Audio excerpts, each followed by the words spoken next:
Just come for a little walk around of our Bespoke New Build project in Kippax. It's Bank Holiday Monday. I'm just going to go through what the lads have been doing last week, and I'm going to run through the plans with and show everyone what it's going to look like finished. It's going to look absolutely amazing, this one. There are a few challenges we had to get over when we in this pre-planning stage of this project. One of these challenges were these trees. Now originally these trees were going to get cut down. We found out they're actually protected, so what we've had to do is put this protective fence up around them to ensure that there's no damage happening to the trees. So because of these trees, because they've had to stay, what we've had to do is then address the foundations.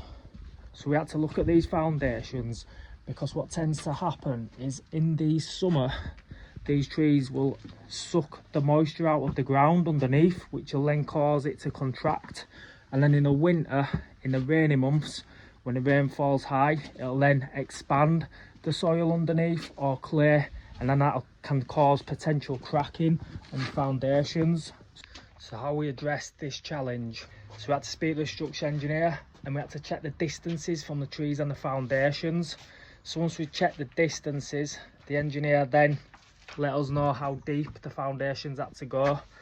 We also had to put additional concrete in here and additional mesh to strengthen the foundations to make sure that these trees aren't going to do any damage to them in the future, and it's bulletproof.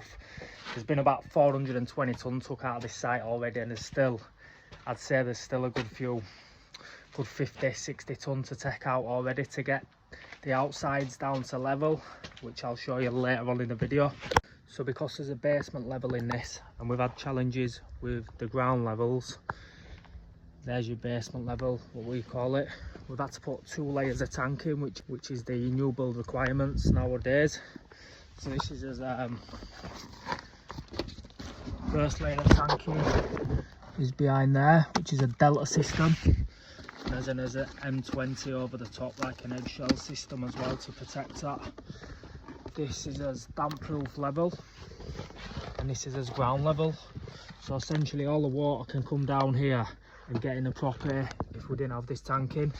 So we've also put what you call a land drain across this section, if you can see that, which is going to be getting tapped into this drainage down there, the rainwater drainage, because the rainwater and sewage has to be separate. So on the internals to battle the ground levels, which then causes water ingress, then we've had to look at the internal drainage system as well. So I'll just take you through the plan here. So what we've got there is we've got some eggshell system on the inside, so we've got 2 layers of damp proof, external and internal, and then that then runs down into a drainage which is like that. So our ground level will get built up to this. The eggshell will go all the way behind it, and then it'll get built up, and then any water will just run down there if it did get in, go up into his drain, and then run out of the property into his rainwater, will be tapped in, run down there. So another challenge which presented itself in this project is the site space. There's not a lot of space for materials, getting rid of muck, this sort of thing. There's not a right lot of space, usable space anyway, because that ground level's all over to keep materials. Considering that we took 420 tonne out of this build as well, what we had to do is we had to order them in stages, as opposed to just ordering one big bulk of materials which will last us a month. We've probably had to put an order in every week to keep the materials going, so we've not used all the space on site, so the lads have got space to work and dance in. So because there's a lot of muck what's being taken out of here, we had to work closely with our muck away contractors to ensure they were here when we needed them here and getting rid of the muck in good time, so the site didn't get too full like that and didn't allow us to work. So obviously a lot of pre-planning went into this. We knew about these challenges before we started the project, and yeah, I think we've overcome them to the best of our abilities and kept the project driving forward and still on track. So now I'm going to give a quick walk around of the site and show everyone what it is we're actually building. So this is a window opening. This is the door with a glass pane at the side. This, where all his insulation's been kept. Probably best not post this because that'll be gone in the morning. So this is our bedroom. Obviously we are short on space like I explained on the video, so we've got to utilise every space we can. So this section's bedroom 1. This here is a downstairs toilet. As you walk in through the front entrance, just a lovely feature on this property as well. When you're going to look up through the front door here, it's going to be a full height ceiling. There's going to be 2 bellexes there, so you're going to get nice natural light into this hallway. This is going to be a staircase which runs up onto the first floor, which I'll take you up to now. You can see we've got the first floor joists up. We're just waiting on some steels now to go in these side sections for the windows. So there's your downstairs toilet. This section is where your staircase goes up, and then this is where the next staircase goes up onto another level, which this brickwork still needs to be built up. That's going to be bedroom 3. Across here is going to be ensuite. Now this area here, this is a living room and a kitchen. Don't look like much now, but it'll look amazing when it's done. That's your utility space on the ground, on the first floor. And then, as you can see, the joists haven't run all the way across. That's going to be lifted up, and that's going to be an ensuite for this bedroom, which the staircases go up this side. This is all going to be a nice bedroom. So yeah, it's going to look amazing. Now you might be wondering why we've wrapped these floor joists in damp proof.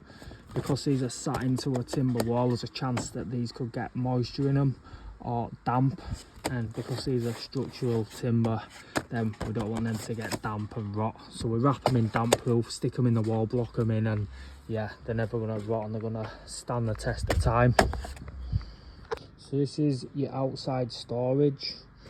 That's where there's gas boxes going. Electrics will be internal in here. So originally on the plans this is just a storage room, but now bedroom 1, our client is looking at possibly putting a door into here. We just need to make sure we've got the correct smoke alarms, and this is just a little storage room. As you can see, the ceiling height isn't that high because our floor level is going to be going up to there. That's just a little handy storage space to throw your gym bags, whatever, and then you could potentially have this as a ensuite bathroom for bed 1. So now we've showed you some of the challenges what we've had to face on this project, getting it out of the ground. We're now going to go through the plans with you, show you exactly what we're going to be building here, ground and floor how amazing it's going to look. Where we had to install a raft foundation. You can see the front door then. If you walk in through the front door, look to your left, that's a downstairs toilet. If you look straight in front of you, that's the staircase which goes up to the first floor. Look to the right, bedroom 1. Our client's thinking about putting a door into bedroom 1, going into what it says on here, external store plant room. We don't know what the client's going to use that as, but you could potentially have that as a ensuite, something along them lines. But as it stands, it's an external storeroom. And then if you look to the left hand side, that's where the dropped ceiling or where the utility runs over.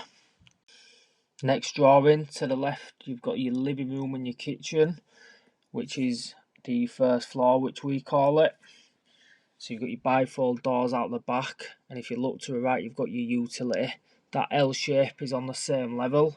Then if you see where the middle staircases go up, that then goes up to an additional level to bedroom 2 and an ensuite.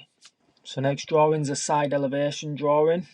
We've chose this drawing because it kind of gives a good representation of the complexity what we've had to face in this project regarding the levels and stuff like that. If you look down below, you can see the raft foundation, not very detailed, but you can see where the raft is. You can see the lower ground floor to the right hand side, the storage cupboard, and above that you can see the utility and also the staircase.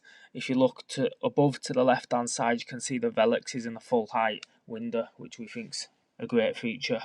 So next image is a front elevation.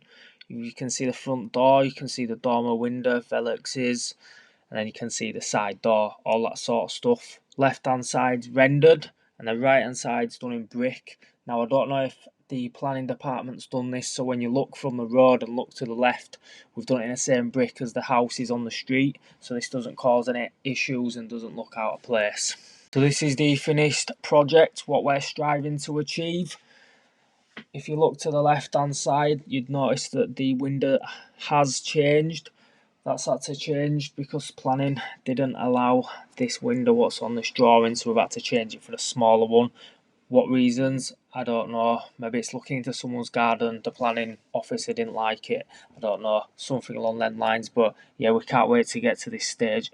So thank you everyone for watching this video. I hope you've got some good ideas out of it and it's educated you a little bit.